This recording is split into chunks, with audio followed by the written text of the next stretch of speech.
मुंशी प्रेमचंद की कहानी। नमक का दारोगा। नमक का नया विभाग बनने के बाद नमक के व्यापार पर रोक लग गई। बावजूद इसके लोग चोरी छिपे इसका व्यापार कर रहे थे। नमक का व्यापार करने के लिए कई हथकंडे अपनाए गए। व्यापारियों ने कभी घूस देकर तो कभी अपनी चालाकियों से इस व्यापार को अंजाम दिया। इधर कुछ अधिकारी नमक विभाग में दारोगा पद के लिए लाइन में खड़े थे। यहाँ तक कि वकील भी इस विभाग को अपने कब्जे में लेने के लिए उत्सुक थे। यह बात उस वक्त की है जब लोग अंग्रेजी शिक्षा और ईसाई धर्म को एक ही समझते थे।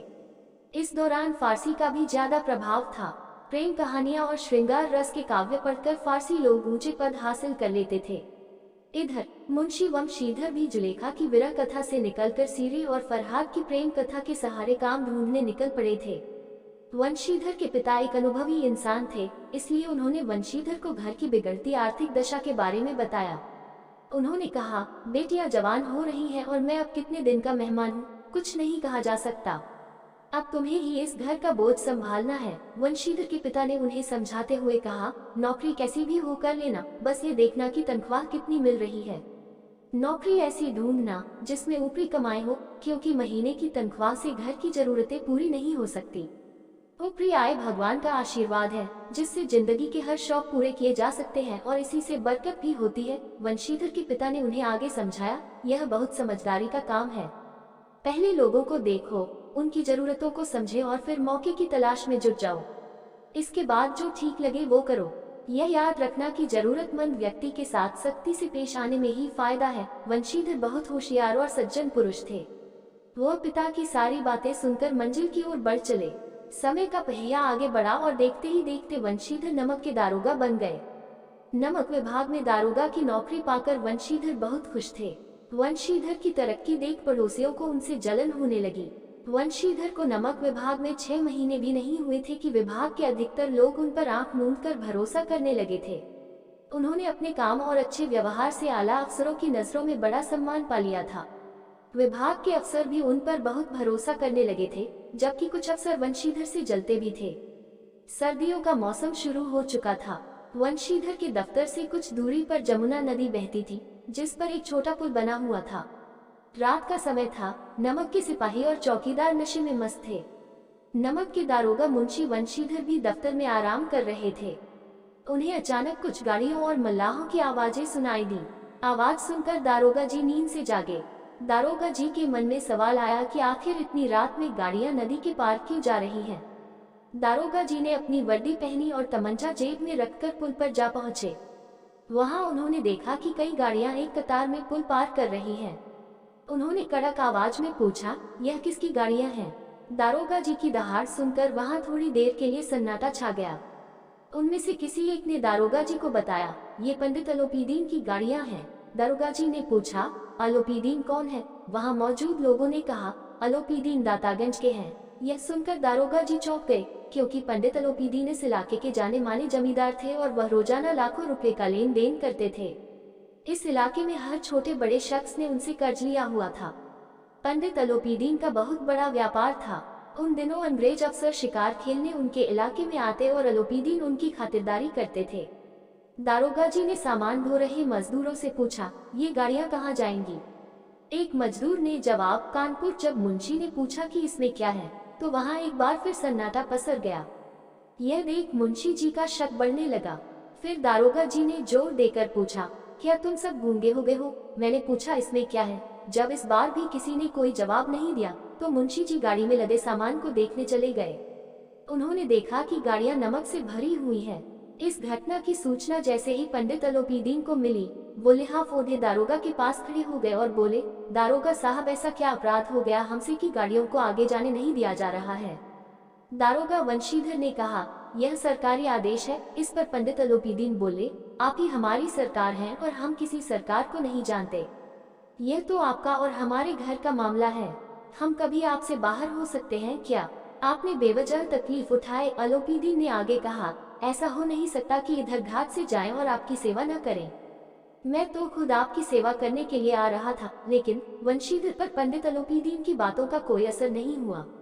वंशीधर एक ईमानदार दारोगा थे, इसलिए अलोपीदीन की घूस देने की बात पर बोले, मैं उन अफसरों जैसा नहीं हूँ जो पैसों के लिए अपना ईमान बेच देते हैं। मैं आपको हिरासत में लेने आया हूँ और आपको मेरे साथ चलना होगा। मेरे पास बात करने का समय नहीं है। इतना कहकर दारोगा जी ने जमादार बदलू सिंह से अलोपीदीन को हिरासत में लेने को कहा। वंशीधर के कड़क रवैये से पंडित अलोपीदीन हैरान रह गए। वहां मौजूद सभी लोगों में हलचल मच गई। बदलू सिंह आदेश पाकर अलोपीदीन को हिरासत में लेने गया, लेकिन उसकी हिम्मत न हुई कि वह उनका हाथ पकड़ ले। अलोपीदीन मन ही मन सोच रहे थे कि पहली बार कोई ऐसा अधिकारी देखा है जो पैसों के आगे झुका नहीं। साथ ही वह यह भी सोच रहे थे कि दारोगा जी अभी नौजवान हैं और माया के मोहजाल से दूर हैं। पंडित अलोपीदीन ने बड़ी विनम्रता के साथ कहा, बाबू साहब ऐसा न कीजिए, हम मिट जाएंगे, हमारी इज्जत मिट्टी में मिल जाएगी। हमारा अपमान करने से आपको क्या हासिल होगा? हम आपसे अलग नहीं हैं। अलोपीदीन की अर्जी पर वंशीधर गुस्से में बोले, मैं आपकी कोई भी बात सुनना नहीं चाहता। इधर अलोपीदीन का यह भ्रम अभी तक नहीं टूटा था कि पैसों से किसी को भी खरीदा जा सकता है। उन्होंने वंशीधर को 1000 रुपए देने की बात कही, लेकिन वंशीधर गुस्से में बोले, 1 लाख रुपए देने से भी मेरा ईमान नहीं डगमगाएगा। अलोपीदीन के लाख कोशिशें करने के बाद भी वंशीधर अपने ईमान पर डटे रहे। बात 40,000 देने तक पहुंच गई, लेकिन दारोगा वंशीधर ने रुपयों के प्रति कोई लोभ न दिखाया। दारोगा वंशीधर ने बदलू सिंह को फिर से आदेश दिया, इसे हिरासत में ले लिया जाए। जैसे ही बदलू सिंह पंडित की ओर बढ़ा, वो बेहोश होकर गिर गए। पंडित जी की गिरफ्तारी की खबर आग की तरह आसपास के इलाकों में फैल गई। इस घटना पर सभी अपना अपना मत रख रहे थे। अगले दिन पंडित को अदालत ले जाया जा रहा था। जो भी पंडित को इस हाल में देखता वह चौंक जाता। यह पहली बार था जब पंडित अलोपीदीन को ये सब सहना पड़ रहा था। लेकिन अभी अदालत पहुंचने में देर थी। पंडित जी इस शहर के सेठ थे। अधिकारी लोग उनके भक्त, वकील उनके आज्ञापालक और चपरासी चौकीदार उनके गुलाम थे। पंडित जी को बचाने के लिए वकीलों की सेना तैयार की जा रही थी। पैसों की कोई चिंता न थी। सच को झूठ साबित करने के लिए पूरा इंतजाम किया गया। इधर वंशीधर के पास सच के सिवा कोई सबूत नहीं था। उन्हें विश्वास था कि पंडित अलोपीदीन को सजा जरूर मिलेगी, लेकिन सब कुछ उल्टा पड़ गया। डिप्टी मजिस्ट्रेट ने पंडित अलोपीदीन को बरी करते हुए कहा कि इन पर लगाए गए सभी आरोप बेबुनियाद हैं। पंडित अलोपीदीन हंसते हुए दारोगा वंशीधर के पास से गुजर गए। दारोगा को सभी के सामने अपमान झेलना पड़ा, यहाँ तक कि उन्हें नौकरी से हटा भी दिया गया। यह खबर लिए जब मुंशी वंशीधर अपने घर पहुंचे तो पिता ने उन्हें खूब सुनाया। उन्होंने कहा, मेरे लाख कहने पर भी तुमने मेरी बात न मानी। मेरा मन कर रहा है कि अपना और तुम्हारा सिर फोड़ दूं। मुंशी वंशीधर चुपचाप यह सब सुनते रहे। इसी तरह 1 सप्ताह बीत गया। शाम का समय था। मुंशी के घर एक सजा धजा रथ आकर थमा। वो पंडित अलोपीदीन थे। उन्हें देखते हुए मुंशी के पिता दौड़े दौड़े उनका स्वागत करने के लिए आगे बढ़े और उन्हें झुककर सलाम किया। उन्होंने पंडित जी से माफी मांगते हुए कहा, नालायक लड़का है, इससे अच्छा होता कि हमें भगवान में संतान रखता। इस बात पर पंडित जी ने कहा, ऐसा मत कहो, धर्म पर चलने वाले लोग बहुत कम होते हैं। वंशीधर की ओर बढ़ते हुए पंडित जी ने कहा, दारोगा साहब इसे खुशामद न समझें, क्योंकि खुशामद करने के लिए मैं इतनी दूर न आता। उस रात आपने मुझे हिरासत में लिया था, लेकिन आज मैं खुद अपनी इच्छा से आपकी हिरासत में आया हूँ। मैंने हजारों अमीर देखे, हजारों ऊंचे अधिकारियों से काम करवाया, लेकिन आपसे हार गया। मैंने सभी को अपना और अपनी दौलत का गुलाम बनाकर छोड़ दिया, लेकिन आज आप मुझे आज्ञा दें कि मैं आपसे कुछ विनती करूं। वंशीधर को लगा था कि पंडित उन्हें बेइज्जत करने आया है, लेकिन उनकी इन बातों को सुनकर उनका भ्रम दूर हुआ। मुंशी वंशीधर ने स्वाभिमान के साथ उनका सम्मान किया। वंशीधर ने पंडित जी की ओर देखा और धीमी आवाज में कहा, यह आपकी उदारता है। मैं धर्म में जकड़ा हुआ था, नहीं तो मैं आपका दास हूँ। अलोपीदीन ने वंशीधर से विनम्रता से कहा, वहाँ जमुना के पुल पर आपने मेरी एक बात न सुनी, पर अब आपको मेरी एक बात माननी पड़ेगी। वंशीधर ने कहा, मैं भला आपके क्या काम आ सकता हूँ, लेकिन आप जो करने कहेंगे उसमें कोई गलती न होगी। अलोपीदीन ने एक स्टाम्प लगा पत्र निकाला और उसे वंशीधर को देकर बोले, इस पत्र को स्वीकार कर लो और अपने हस्ताक्षर कर दो। जब वंशीधर ने उस स्टाम्प लगे पत्र को पढ़ा तो उनकी आंखों में आंसू भर आए, क्योंकि पंडित जी ने वंशीधर को अपनी सारी जायदाद का स्थायी मैनेजर बनाने का फैसला लिया था। नौकरी पत्र के मुताबिक वंशीधर को सालाना 6000 रुपए, अतिरिक्त भत्ता, सवारी के लिए घोड़ा, रहने को बंगला और नौकर चाकर मुफ्त पेश किए गए थे। वंशीधर कांपते हुए शब्दों से बोले, मुझ में अब इतनी हिम्मत नहीं बची है कि आपके सम्मान में कुछ कह सकूं।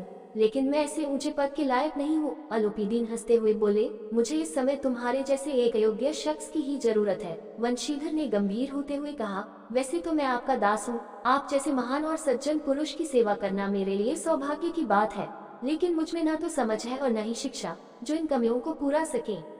ऐसे बड़े पद के लिए आपको किसी अनुभवी की जरूरत होनी चाहिए। वंशीधर की बात सुनकर अलोपीदीन ने वंशीधर को कलम थमाते हुए कहा, मुझे ना तो समझदार इंसान की चाह है और ना किसी अनुभवी शख्स की। ईश्वर की कृपा से मुझे एक मोती मिला है जिसके आगे अनुभवी इंसान भी फीके पड़ जाए। अलोपीदीन ने वंशीधर से आगे कहा, ज्यादा सोचिए मत और हस्ताक्षर कर दीजिए। ईश्वर से यही प्रार्थना करता हूँ कि वह आपको नदी तट वाला रौबदार, ईमानदार, कठोर और धर्मनिष्ठ दारोगा बनाए रखे। इतना सुनकर वंशीधर की आंखें एक बार फिर भर आईं। उन्होंने पंडित जी की ओर श्रद्धाभाव से देखा और नौकरी पत्र पर हस्ताक्षर कर दिए। यह देख अलोपीदीन ने मुंशी वंशीधर को अपने लगे से लगा लिया। कहानी से सीख। इस कहानी से यह सीख मिलती है कि ईमानदारी और कर्तव्य ही इंसान को बड़ा बनाते हैं। ये वो दौलत है जिसे हर कोई पा नहीं सकता।